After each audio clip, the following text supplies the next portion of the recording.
روایت ہے کہ ایک بادشاہ کی عدالت میں کسی ملزم کو پیش کیا گیا۔ بادشاہ نے مقدمہ سننے کے بعد اشارہ کیا کہ اسے قتل کر دیا جائے۔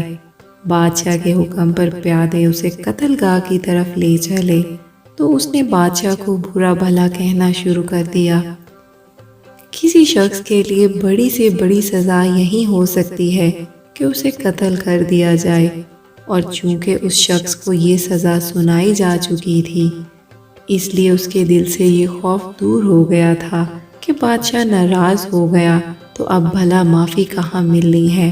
بادشاہ نے یہ دیکھا کہ قیدی کچھ کہہ رہا ہے تو اس نے اپنے وزیر سے پوچھا، یہ کیا کہہ رہا ہے؟ بادشاہ کا وزیر بہت نیک دل تھا۔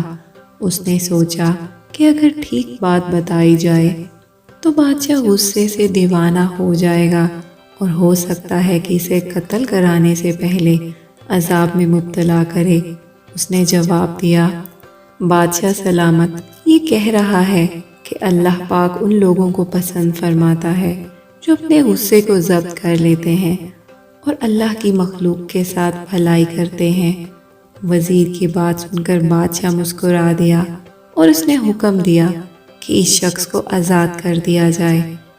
بادشاہ کا ایک اور وزیر پہلے وزیر کے مخالف تھا اور وہ بہت تنگ دل تھا۔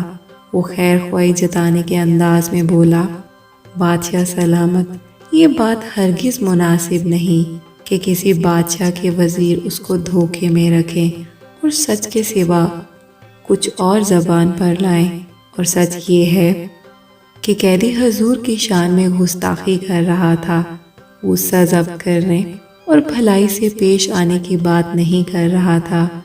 وزیر کی بات سن کر نیک دل بادشاہ نے کہا، اے وزیر، تیرے اس سچ سے جس کی بنیاد محض بغض اور حسد پر ہے، تیرے بھائی کی غلط بیانی لاکھ درجہ بہتر ہے، کیونکہ اس نے ایک بے بس انسان کی جان بچائی۔ یاد رکھ، اس سچ سے جس سے کوئی بڑا فساد پھیلتا ہے، ایسا جھوٹ بہتر ہے جس میں کوئی برائی دور ہونے کی امید ہو۔